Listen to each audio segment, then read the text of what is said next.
Class 9th Hindi. Book का नाम है क्षितिज और चैप्टर का नाम मेरे बचपन के दिन। लेखिका हैं महादेवी वर्मा। सबसे पहले हम लोग महादेवी वर्मा के बारे में जानते हैं। महादेवी वर्मा का जन्म सन 1907 में उत्तर प्रदेश के फर्रुखाबाद शहर में हुआ था। उनकी शिक्षा दीक्षा प्रयाग में हुई।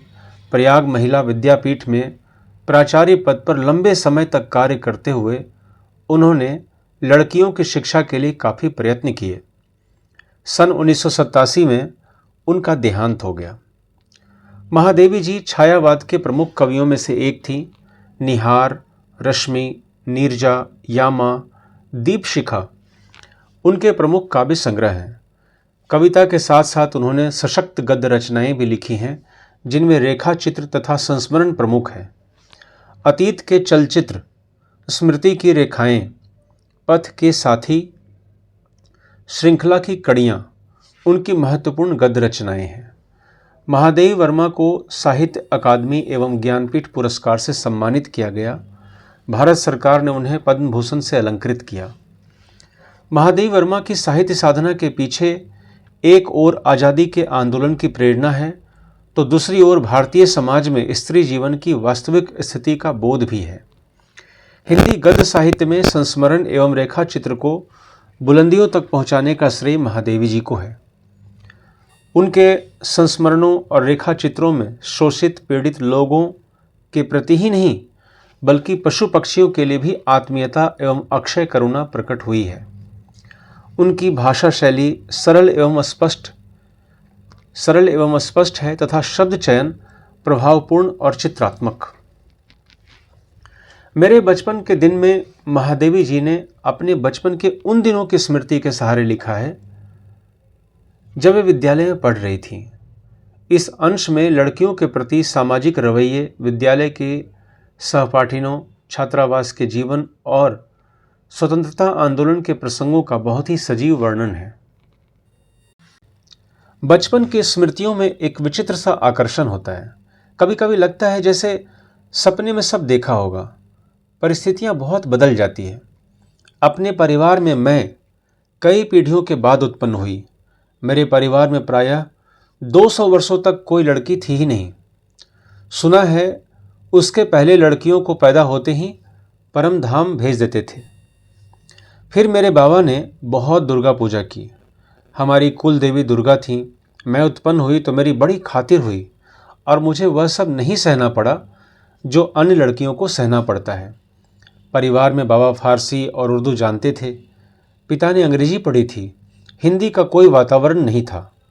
मेरी माता जबलपुर से आई तब वे अपने साथ हिंदी लाई। वे पूजा पाठ भी बहुत करती थीं।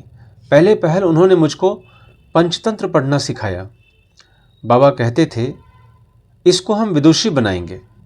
मेरे संबंध में उनका विचार बहुत ऊंचा रहा, इसलिए पंचतंत्र भी पढ़ा मैंने, संस्कृत भी पढ़ी। ये अवश्य चाहते थे कि मैं उर्दू फारसी सीख लूं, लेकिन वह मेरे वश की नहीं थी। मैंने जब एक दिन मौलवी साहब को देखा तो बस दूसरे दिन मैं चारपाई के नीचे जा छिपी। तब पंडित जी आए संस्कृत पढ़ाने। माँ थोड़ी संस्कृत जानती थी। गीता में उन्हें विशेष रुचि थी। पूजा पाठ के समय मैं भी बैठ जाती थी और संस्कृत सुनती थी। उसके उपरांत उन्होंने मिशन स्कूल में रख दिया मुझको। मिशन स्कूल में वातावरण दूसरा था, प्रार्थना दूसरी थी। मेरा मन नहीं लगा। वहाँ जाना बंद कर दिया। जाने में रोने धोने लगी। तब उन्होंने मुझको क्रास्थवेट गर्ल्स कॉलेज में भेजा, जहाँ मैं 5वें दर्जे में भर्ती हुई। यहाँ का वातावरण बहुत अच्छा था उस समय।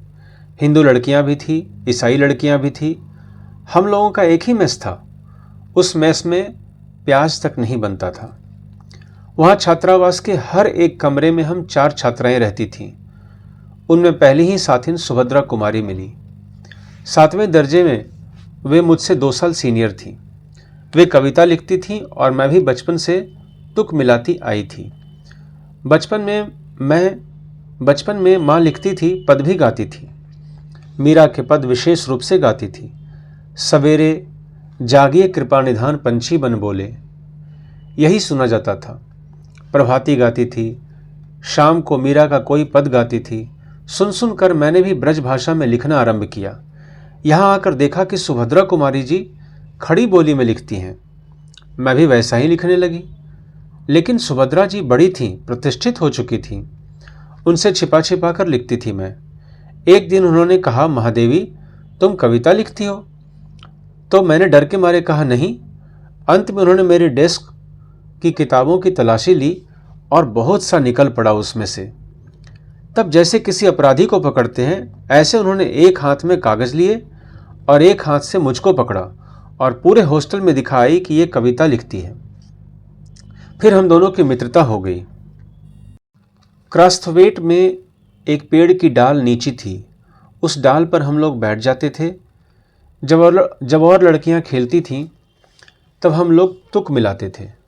उस समय एक पत्रिका निकलती थी, स्त्री दर्पण, उसी में भेज देते थे। अपनी तुकबंदी छप भी जाती थी। फिर यहाँ कवि सम्मेलन होने लगे तो हम लोग भी उनमें जाने लगे। हिंदी का उस समय प्रचार प्रसार था। मैं सन 1917 में यहाँ आई थी। उसके उपरांत गांधी जी का सत्याग्रह आरंभ हो गया और आनंद भवन स्वतंत्रता के संघर्ष का केंद्र हो गया। जहाँ तहाँ हिंदी का भी प्रचार चलता था। कवि सम्मेलन होते थे तो क्रास्थवेट से मैडम हमको साथ लेकर जाती थी। हम कविता सुनाते थे। कभी हरिऔध जी अध्यक्ष होते थे, कभी श्रीधर पाठक होते थे, कभी रत्नाकर जी होते थे, कभी कोई होता था। कब हमारा नाम पुकारा जाए बेचैनी से सुनते रहते थे। मुझको प्रायः प्रथम पुरस्कार मिलता था। 100 से कम पदक नहीं मिले होंगे उसमें। एक बार की घटना याद आती है कि कविता पर मुझे चांदी का एक कटोरा मिला, बड़ा नक्काशीदार, सुंदर। उस दिन सुभद्रा नहीं गई थी। सुभद्रा प्रायः नहीं जाती थी कवि सम्मेलन में। मैंने उनसे आकर कहा, देखो यह मिला। सुभद्रा ने कहा, ठीक है, अब तुम एक दिन खीर बनाओ और मुझको इस कटोरे में खिलाओ। उसी बीच आनंद भवन में बापू आए। हम लोग तब अपने जेब खर्च में से हमेशा एक एक दो आने देश के लिए बचाते थे और जब बापू आते थे तो वह पैसा उन्हें दे देते थे। उस दिन जब बापू के पास मैं गई तो अपना कटोरा भी लेती गई। मैंने निकाल कर बापू को दिखाया। मैंने कहा, कविता सुनाने पर मुझको यह कटोरा मिला है। कहने लगे, अच्छा दिखा तो मुझको। मैंने कटोरा उनकी ओर बढ़ा दिया तो उसे हाथ में लेकर बोले, तू देती है इसे? अब मैं क्या कहती। मैंने दे दिया और लौट आई। दुख यह हुआ कि कटोरा लेकर कहते कविता क्या है, पर कविता सुनाने को उन्होंने नहीं कहा। लौटकर अब मैंने सुभद्रा जी से कहा कि कटोरा तो चला गया। सुभद्रा जी ने कहा, और जाओ दिखाने। फिर बोली, देखो भाई, खीर तो तुमको बनानी होगी। अब तुम चाहे पीतल के कटोरे में खिलाओ, चाहे फूल के कटोरे में। फिर भी मुझे मन ही मन प्रसन्नता हो रही थी कि पुरस्कार में मिला अपना कटोरा मैंने बापू को दे दिया। सुभद्रा जी छात्रावास छोड़कर चली गईं। तब उनकी जगह एक मराठी लड़की जेबुनिसा हमारे कमरे में आकर रही। वह कोल्हापुर से आई। जेबून मेरा बहुत सा काम कर देती थी। वह मेरी डेस्क साफ कर देती थी, किताबें ठीक से रख देती थी और इस तरह मुझे कविता के लिए कुछ और अवकाश मिल जाता था। जेबून मराठी शब्दों से मिली जुली हिंदी बोलती थी। मैं भी उससे कुछ कुछ मराठी सीखने लगी थी। वहाँ एक उस्तानी जी थी, जीनत बेगम। जेबून जब इकड़े तिकड़े या लोकर लोकर जैसे मराठी शब्दों को मिलाकर कुछ कहती तो उस्तानी जी से टोके बिना न रहा जाता था। वाह, देसी कौवा मराठी बोली। जेबून कहती थी, नहीं उस्तानी जी, यह मराठी कौवा मराठी बोलता है। जेबून मराठी महिलाओं की तरह किनारीदार साड़ी और वैसे ही ब्लाउज पहनती थी। कहती थी, हम मराठी हूँ तो मराठी बोलेंगे। उस समय यह देखा मैंने कि सांप्रदायिकता नहीं थी। जो अवध की लड़कियां थीं वे आपस में अवधी बोलती थीं, बुंदेलखंड की आती थीं वे बुंदेली बोलती थीं। कोई अंतर नहीं आता था और हम पढ़ते हिंदी थे, उर्दू भी हमको पढ़ाई जाती थी, परंतु आपस में हम अपनी भाषा में ही बोलती थीं। यह बहुत बड़ी बात थी। हम एक मेस में खाते थे, एक प्रार्थना में खड़े होते थे, कोई विवाद नहीं होता था। जब मैं विद्यापीठ आई तब तक मेरे बचपन का वही क्रम चला जो आज तक चलता आ रहा है। कभी कभी बचपन के संस्कार ऐसे होते हैं कि हम बड़े हो जाते हैं तब तक चलते हैं। बचपन का एक और भी संस्कार था कि हम जहाँ रहते थे वहाँ जवारा के नवाब रहते थे। उनकी नवाबी छिन गई थी। वे बेचारे एक बंगले में रहते थे। उसी कंपाउंड में हम लोग रहते थे। बेगम साहिबा कहती थीं, हमको ताई कहो। हम लोग उनको ताई साहिबा कहते थे। उनके बच्चे हमारी माँ को चची जान कहते थे। हमारे जन्मदिन वहाँ मनाए जाते थे। उनके जन्मदिन हमारे यहाँ मनाए जाते थे। उनका एक लड़का था, उसको राखी बांधने के लिए वे कहती थी, बहनों को राखी बांधनी चाहिए। राखी के दिन सवेरे से उसको पानी भी नहीं देती थी। कहती थी राखी के दिन बहनें राखी बांध जाए तब तक भाई को निराहार रहना चाहिए। बार बार कहलाती थी, भाई भूखा बैठा है राखी बंधवाने के लिए। फिर हम लोग जाते थे, हमको लहरिये या कुछ मिलते थे। इसी तरह मुहर्रम में हरे कपड़े उनके बनते थे तो हमारे भी बनते थे।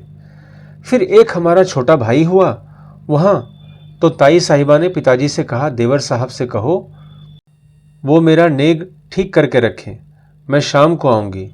वे कपड़े वपड़े लेकर आई।